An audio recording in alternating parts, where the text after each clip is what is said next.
আমার নাম দীপক। আমি আমার বেকার অবস্থা নিয়ে খুবই টেনশনে আছি।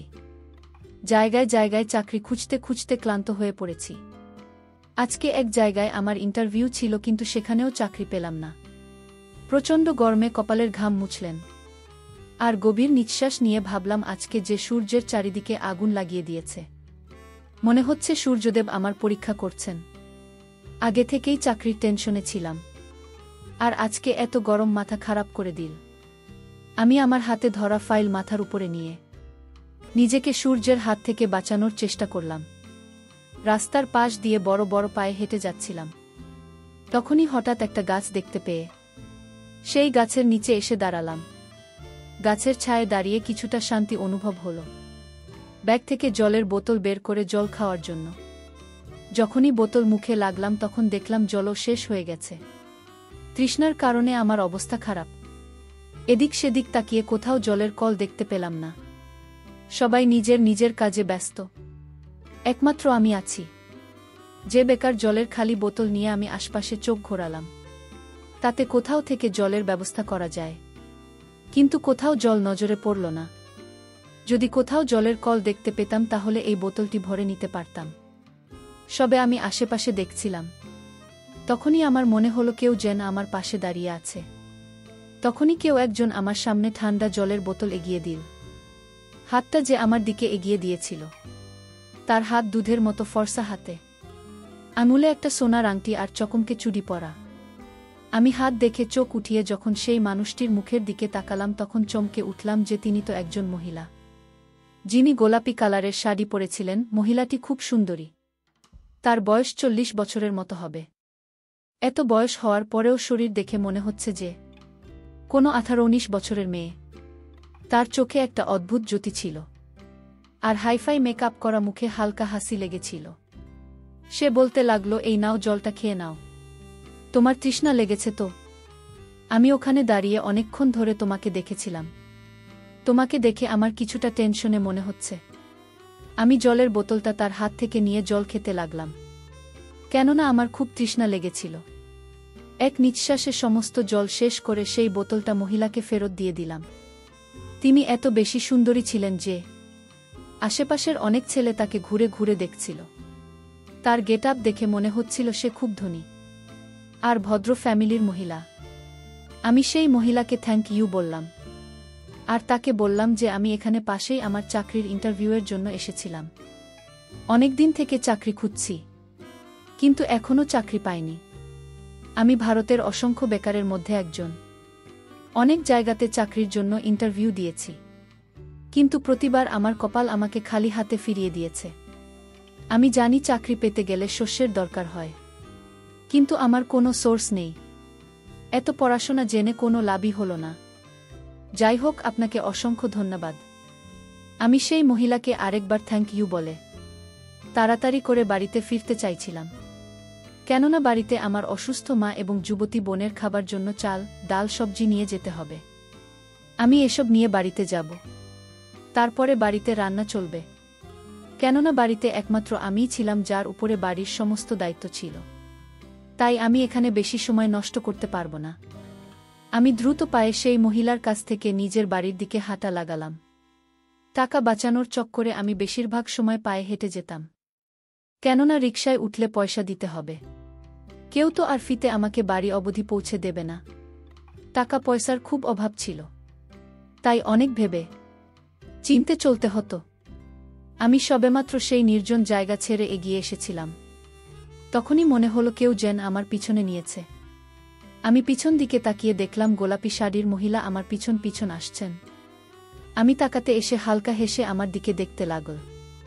প্রথমে ভাবলাম এই মহিলার বাড়ি হয়তো এই দিকেই, কিন্তু সে পায়ে হেঁটে কেন যাচ্ছেন, এসব ভাবতে ভাবতে আমি এগিয়ে যাচ্ছিলাম।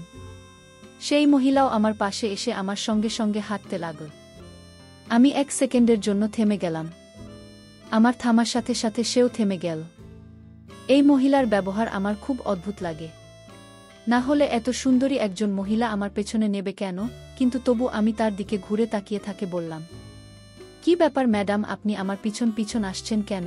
আপনাকে কি আপনার জলের দাম দিতে হবে? আমার এই কথা শুনে সে হাসতে লাগল। আর নিজের ব্যাগ থেকে একটা প্যাকেট বের করে আমার হাতে দিয়ে বলল। প্যাকেটটা দেখে শক হয়ে গেলাম যে এর মধ্যে কি আছে, আর এই অপরিচিত মহিলা কেনই বা আমাকে যেটা দিচ্ছেন। প্যাকেটটা খুলে দেখি আমি হঠাৎ ঝটকা অনুভব করলাম। আমার হাত কাঁপতে লাগল। এর ভিতরে তো অনেক টাকা, যেটা আমি গুনতেও পারছি না, কিন্তু আনুমানিক ৫৭ লাখ টাকার কম না।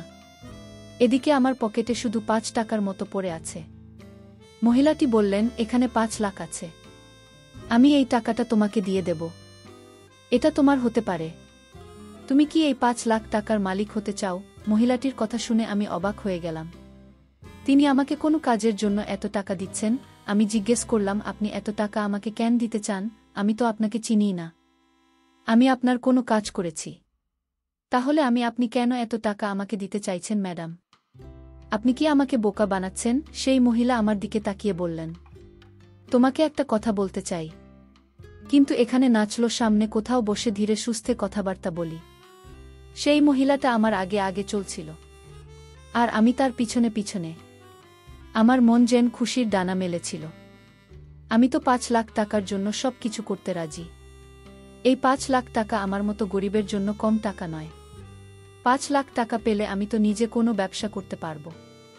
কিন্তু আমার মনে অনেক প্রশ্ন উকি মারছিল। ওই মহিলা হাঁটতে হাঁটতে আমাকে একটা রেস্টুরেন্টে নিয়ে গেল।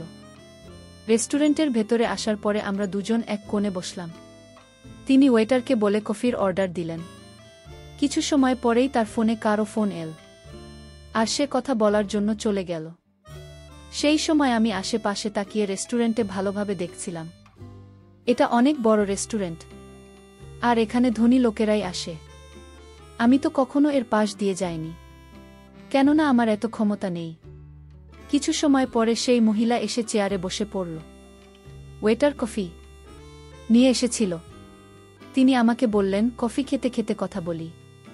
আমার মনে বারবার এই প্রশ্ন জেগে উঠছিল না, জানিয়ে মহিলা আমাকে কি কথা বলবেন। সে আমাকে দিয়ে কোনো উল্টোপাল্টা কাজ করবেন না তো, যেটা আমি করতে পারবো না। আমি একজন সৎ ছেলে, সারা জীবন আমি সব ভাবে থেকেছি। আমি কখনো কোনো অন্যায় কাজের কাছেও যাইনি। কফি খেতে খেতে সে আমাকে যে কাজের কথা বলল, সেটা শুনে তো আমার হুঁশ উড়ে গেল। কেননা তিনি বলতে লাগলেন, তোমাকে এক রাত আমার মেয়ের রুমে থাকতে হবে। আমার মেয়ে ছেলেদের প্রতি খুব, তোমাদের মতো ছেলের জন্য সে পাগল হয়ে থাকে। আগামীকাল আমার মেয়ের জন্মদিন, তাই আমি ওকে তোমার মতো যুবক আর স্মার্ট ছেলেকে ওকে গিফট করতে চাই। ওই মহিলা এত বেশি পাগলের মতো কথা বলছিল যে আমি তার কথা শুনে হতবাক হয়ে গেলাম। আমি তো কখনো স্বপ্নেও ভাবতে পারিনি যে এরকম একজন সুন্দরী মহিলা লিমিট ক্রস করে দেওয়ার মতো কথা বলতে পারে। এ কেমন মা যে নিজের মেয়ের জন্য কোনো যুবক ছেলের বন্দোবস্ত করছে। লজ্জা আমি নিজের গান বন্ধ করে নিতে চাইছিলাম। আমি বললাম, ক্ষমা করবেন ম্যাডাম, আমি গরিব, কিন্তু এরকম করতে রাজি নই। এই কথাটা বলে আমি সেখান থেকে উঠে যেতে লাগলাম। তখনই সে আবার সেই প্যাকেট বের করল, যেটাতে আরও ৫ লাখ টাকা বেশি ছিল। এখন আমাকে ১০ লাখ টাকা বের করে দেখালেন। সেটা আমার সামনে রেখে ফাঁকা করে সেই টাকাটা আমাকে দেখানোর চেষ্টা করতে লাগল। তার এই কাজ আমাকে আবার সেখানে বসে পড়তে বাধ্য করে দিল। আমি নিজের জীবনকে শোধরাতে চাইলাম, কিন্তু আমি দূর অবধি আর কোনো আশা দেখতে পাচ্ছিলাম। এটা আমার কাছে একটা গোল্ডেন চান্স, যেটা অ্যাকসেপ্ট করে নিলে হয়তো আমার জীবন বদলে যাবে। আমি সেই মহিলার দিকে তাকালাম, যে নিজের হাতে টাকাটা না দিয়ে আমাকে লোভ দেখাচ্ছিল, আর বল, ভেবে নাও এটাতে তোমার লাভ মাত্র এক রাতের ব্যাপার, আর এই এক রাতে তোমার কপাল বদলে যেতে পারে। আমার তোমাকে অভাবে মনে হলো, সেই কারণে ভাবলাম তোমার সাহায্য করি। না হলে আমার মেয়ের জন্য ছেলেদের কোনো অভাব হবে না। শুধু এক রাতে এত টাকা পাচ্ছ, তাহলে তোমার অসুবিধা কোথায়? নাকি তুমি এতটা সামর্থ্য নেই যে তুমি পারবে না তার সাথে? এই কথা বলে সে চুপ করে হাসতে লাগল। আমি এদিকে খুব লজ্জায় পড়ে গেলাম। আমি ভাবছি আমি কি করব, এই মহিলার কথা কি মেনে নেব, নাকি এই মহিলাকে না করে দিয়ে বাড়ি চলে যাব। কিন্তু বাড়িতে তো খুব অভাব, মা ও অসুস্থ, আমার মাথায় কিছু আসছিল না যে আমি কি করব। বোনও আছে যাকে বিয়ে দিতে হবে। আমি ছাড়া বোন আর মায়ের কেউ নেই। আমাদের তেমন কিছুই নেই। মা অনেক কষ্ট করে আমাকে পড়াশোনা শিখিয়েছেন, কিন্তু তবু আমি বেকার। আমি তাড়াতাড়ি করে সিদ্ধান্ত নিয়ে সেই মহিলার কথাতেই রাজি হয়ে গেলাম। সে হাসতে হাসতে বলল, আমি তোমার কাছ থেকে এটাই আশা করছিলাম। এতে তোমারই লাভ। এরপরে সে আমাকে ওই 10 লাখের মধ্যে থেকে 5 লাখ দিয়ে বলল, এটা তোমার অ্যাডভান্স, যাও, বাকি টাকা হওয়ার পরেই পেয়ে যাবে। আমিও ওই 5 লাখ নিয়ে নিজের বাড়ির দিকে চলে এলাম। সেই মহিলা আমাকে নিজের মোবাইল নাম্বার আর বাড়ির অ্যাড্রেস দিয়ে দিন, আর বলে দিয়েছিল যে আমাকে কোনো সময় তার বাড়িতে যেতে হবে। আমি সেখান থেকে ফেরার পথে বাজারে গেলাম, কেননা আমার ফিরতে অনেক দেরি হয়ে গেছে। তাই মায়ের কিছু ওষুধ আর ফলমূল নিয়ে হোটেল থেকে খাবার কিনে নিয়ে বাড়িতে এলাম। সঙ্গে বাড়ির জন্য কিছু চাল, ডাল, তরিতরকারি আনলাম। আমার মা আমার হাতে এত জিনিস দেখে আর হোটেল থেকে আনা খাবার দেখে হতবাক হয়ে গেলেন, কেননা এর আগে আমি কখনো এত জিনিস নিয়ে বাড়ি আসিনি। মা আর বোন আমাকে প্রশ্ন করতে লাগল, তুমি এত কিছু কিভাবে নিয়ে, এত টাকা তোর কাছে কোথা থেকে এল? সকালে তুমি বলেছিলে যে তোর কাছে টাকা নেই। হাত মুখ ধুতে ধুতে আমি মাকে বললাম, মা, আমি এক জায়গাতে চাকরি পেয়ে গেছি, তারাই আমাকে অ্যাডভান্স দিয়েছে। সেই টাকা দিয়ে আমি তোমাদের জন্য এই সমস্ত জিনিস নিয়ে এসেছি। আজকের রান্না থেকে মুক্তি পেয়েছ বলে বোনকে খুব খুশি দেখাচ্ছি, কেননা সে বেচারা সবসময় ঘরের কাজ করতে থাকে। আমার মা আমার চাকরির কথা শুনে খুব খুশি হয়ে বললেন, ভগবান তোকে এভাবে সফর করুন। এরপরে আমরা 3 জনে একসাথে বসে খাবার খেয়ে নিলাম।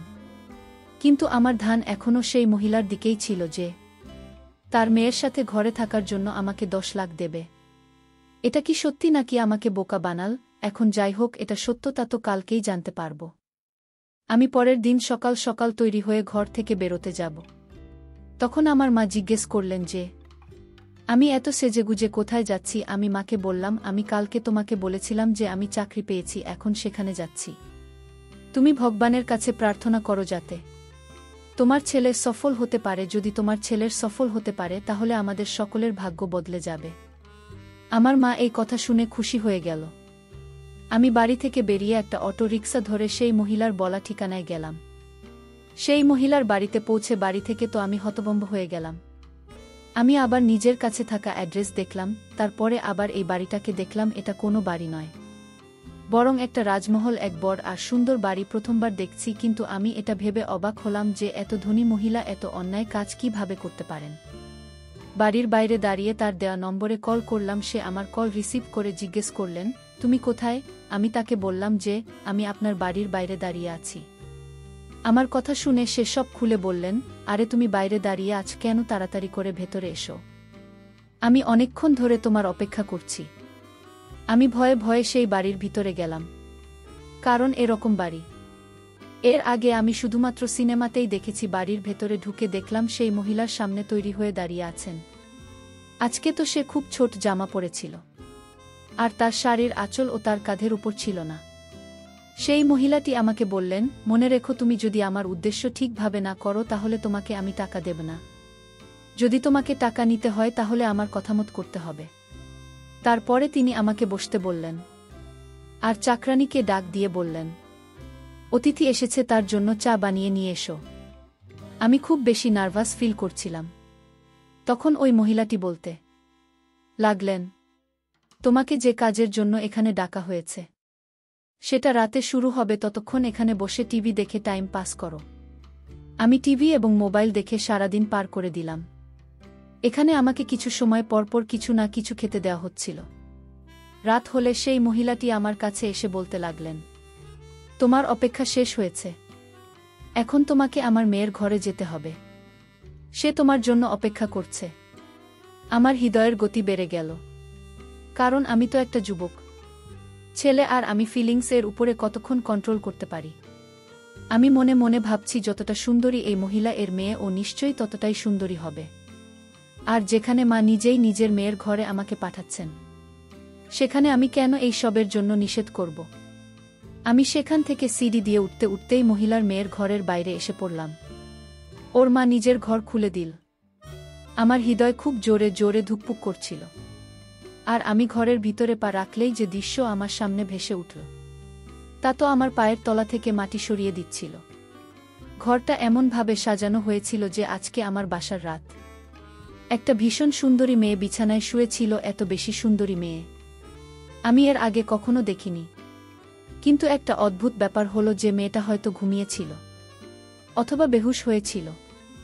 আমি তাকে শুয়ে থাকতে দেখে তার মাকে প্রশ্ন করলাম যে, আপনার মেয়ে শুয়ে আছে কেন?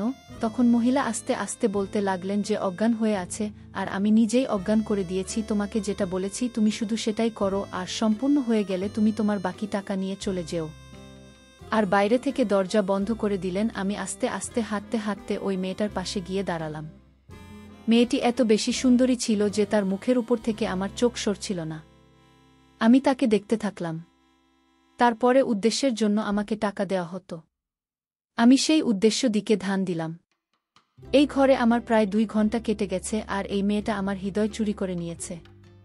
আমি ঘরের জানলা দিয়ে বাইরে তাকিয়ে দেখলাম মেয়েটার মা না জানি কোনো চিন্তার হাঁটাহাঁটি করছিলেন। হয়তো তিনি আমার অপেক্ষা করছিলেন। ই